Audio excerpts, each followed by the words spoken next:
बघितलं तर आपण शाळेमध्ये जेवढी विद्यार्थी आहेत ते 100% विद्यार्थ्यांसाठीच आपण सर्व सुविधा करतोय। त्यामुळे मागासवर्गीय असो ओपन असो सगळ्यांना आपण 100% करतोय। त्यामुळे विशेष वेगळं काही करण्याची आवश्यकता आहे असं मला वाटतं। त्यातनं आम्ही बारमाही रस्त्याने कनेक्ट नसलेल्या आदिवासी पाड्यांची कामं घेतली आहेत। ह्या वर्षी सुद्धा घेतली होती। ह्या वर्षी सुद्धा आणि या वर्षी सुद्धा आपल्याकडे पिण्याच्या पाण्याचे दुर्भिक्ष होतं। ते मूळ आपले स्रोत जे आहेत त्या स्रोतांचं हे पाणी कमी झाल्यामुळे होतं। तर त्या स्रोतांचं बळकटीकरण आणि त्यांचं पुनरुज्जीवन यासाठीच्या वेगवेगळ्या योजना हाती घेतलेल्या आहेत। आणि आपला असा प्रयत्न आहे की टँकर किंवा इतर माध्यमातून हे करता त्या स्रोतांचं पुनरुज्जीवन करावं। तशा सर्वेक्षण झालेलं आहे पूर्ण आणि त्याच्यावर आपण काम करत आहोत। बोलकी माणसं भेटली तुम्हाला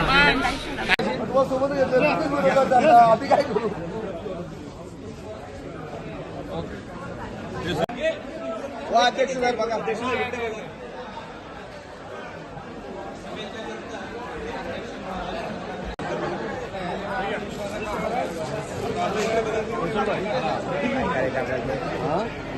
अर्थसंकल्प या ठिकाणी आपण मांडलेला आहे। प्रथमच भारतीय जनता पार्टीचे अध्यक्ष म्हणून आपण या ठिकाणी सत्तेवर आहात। महायुतीची सत्ता आहे, काय सांगाल?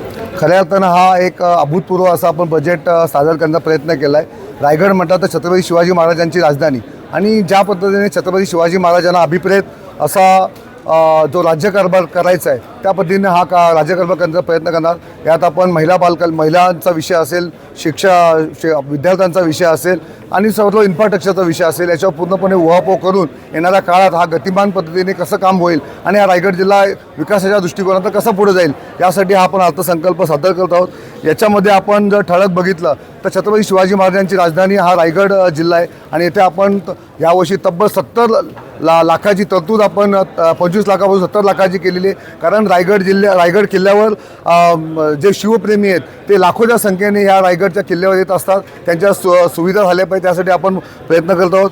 आज आपण ज्या अंगणवाडी आणि आपला जो महत्त्वाचा स्तंभ आहे तो विद्यार्थी शिकला तर देश पुढे जातो आणि त्या संदर्भात सर्वप्रथम आपली जी सुरुवात होते ती अंगणवाडीच्या माध्यमातून होते। आज जर आपण याच्यामध्ये बघितलं तर साधारणतः रायगड जिल्ह्यामध्ये 500+ अशा अंगणवाडी आहेत किंवा जिथे विद्युत व्यवस्था नाही आहे। त्यामुळे आपण सर्व अंगणवाड्या 100% विद्युत जोडणी व वायफाय सुविधा देऊन त्या तिथे आपण LED आपण देणार आहोत। त्यामुळे मुलांना अत्याधुनिक पद्धतीने त्यांना शिक्षण घेता येईल।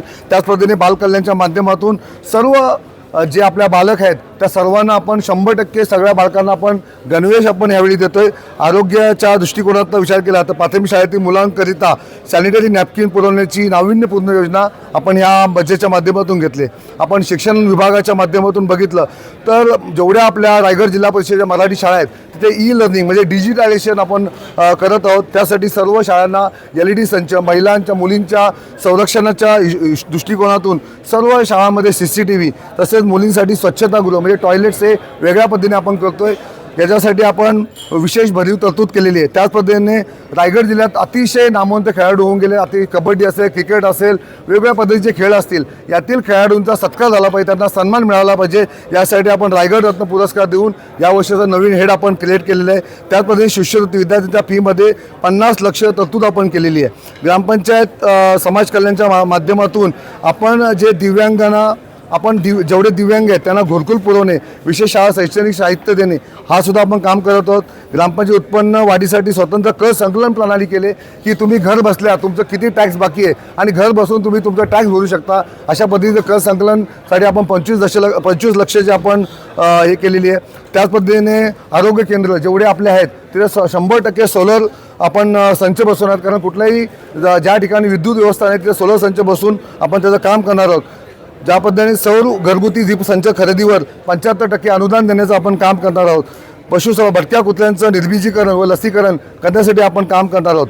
आज रायगड जिल्हा प्राथमिक शाळांना सोलर सिस्टीम व CCTVसाठी 1,39,00,000 रुपयाची आपण आज तरतूद केलेली आहे। रायगड जिल्ह्यातील क्रीडा निपुण दाखवणाऱ्या खेळाडूंना रायगड रत्न पुरस्कारसाठी 15 लाखाची आपण तरतूद केलेली आहे। जिल्हा स्तरावर आरोग्य मेळावे घेऊन आज महिलांसाठी जे चांगलं आपल्याला महत्त्वाच्या गोष्टी असतील त्या आपण याच्या संदर्भात करत आहोत। श्वान दंश, सर्पदंश व विंचूदंश लस व औषध खरेदी यासाठी 20 लाख रुपयाची आपण तरतूद केलेली आहे।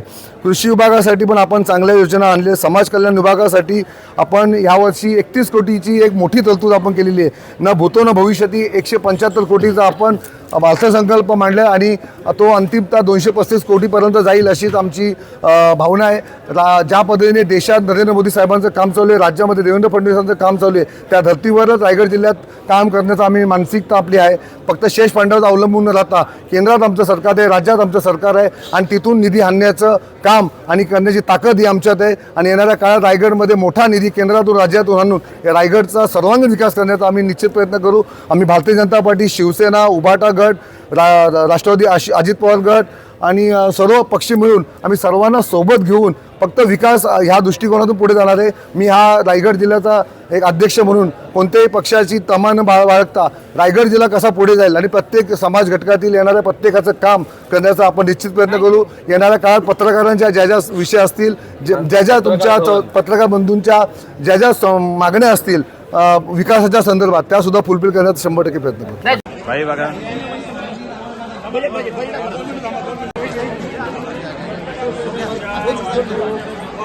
आणखी एक महत्वाचा विषय झालेला आहे. मी काल परवा आरोग्य केंद्रात आई पेणांबाला इथे गेलो होतो. तिथे मला वाटते आता शेटणी केंद्राचा निधी दिलाय असं कळलं. परंतु तुम्ही सगळेजण म्हणताय की म्हणजे आपली छत्रपतींची राजधानी आहे, मुंबईच्या जवळ आहे, डेव्हलपमेंटसाठी खूप सगळं आहे. परंतु ही त्याच्यावर फॉर्मेट ड्रोन वापरतो.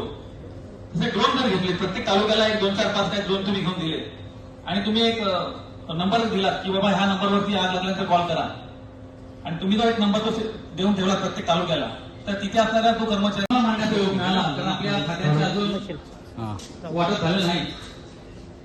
खरोखर 235 कोटी रुपयाचा अर्थसंकल्प म्हणजे रायगड जिल्ह्यातला आतापर्यंत